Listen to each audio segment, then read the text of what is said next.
اعوذ باللہ من الشیطان الرجیم بسم اللہ الرحمن الرحیم۔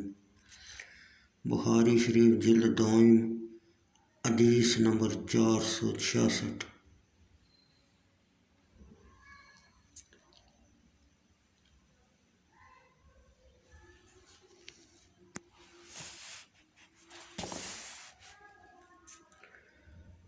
ابن شہاب سے روایت ہے، انہوں نے کہا مجھے عروہ بن زبیر نے بیان کیا کہ زوجہ محترمہ نبی اکرم صلی اللہ علیہ وسلم امیر المومنین سیدہ عائشہ رضی اللہ تعالیٰ عنہا نے ان سے بیان کیا کہ انہوں نے نبی اکرم صلی اللہ علیہ وسلم سے کہا، آپ پر کوئی ایسا دن بھی آیا جو یوم احد سے سخت ہو؟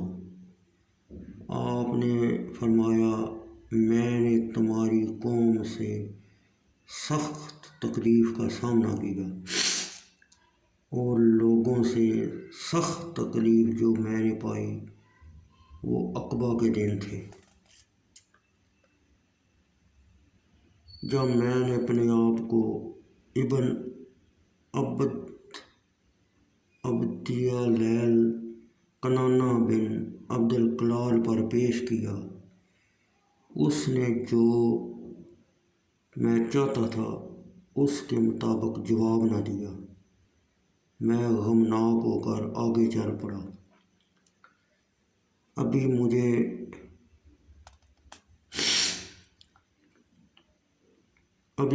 فاقہ نہ ہوا تھا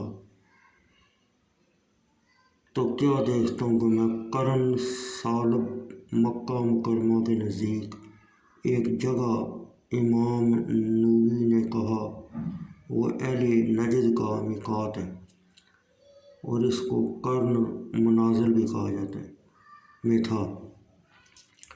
سار اٹھا کر دیکھا تو بادل نظر آیا جو مجھے سایہ کیے ہوئے تھا۔ کیا دیکھتا ہوں اس میں حضرت جبرائیل علیہ السلام ہے۔ تو انہوں نے مجھے آواز دی اور کہا، اللہ تعالیٰ نے تمہاری قوم کی جو آپ سے بات ہوئی ہے وہ سن لی ہے، اور جو انہوں نے آپ کو جواب دیا وہ بھی سن لیا ہے، اور تحقیق اللہ تعالیٰ نے آپ کے پاس پہاڑوں کا فرشتہ بھیجا ہے تاکہ ان کے متعلق اس کو جو چاہیں حکم دیں۔ تو مجھے پہاڑوں کے فرشتے نے آواز دی اور مجھے سلام دیا۔ پھر اس نے عرض کیا، اے محمد صلی اللہ علیہ وسلم، جس کے متعلق آپ چاہیں میں کرنے کے لیے تیار ہوں۔ اگر آپ چاہیں تو ان کافروں پر 2 سخت پہاڑ ابو قبیس اور کیان کو ان پر ڈال دیتا ہوں۔ یہ سن کر نبی اکرم صلی اللہ علیہ وسلم نے فرمایا، نہیں، بلکہ مجھے امید ہے کہ اللہ عز و جل ان کی نسل سے ایسے لوگوں کو پیدا فرمائے گا جو اللہ تعالیٰ کی عبادت کریں گے اور کسی کو اس کا شریک نہیں ٹھہرائیں گے۔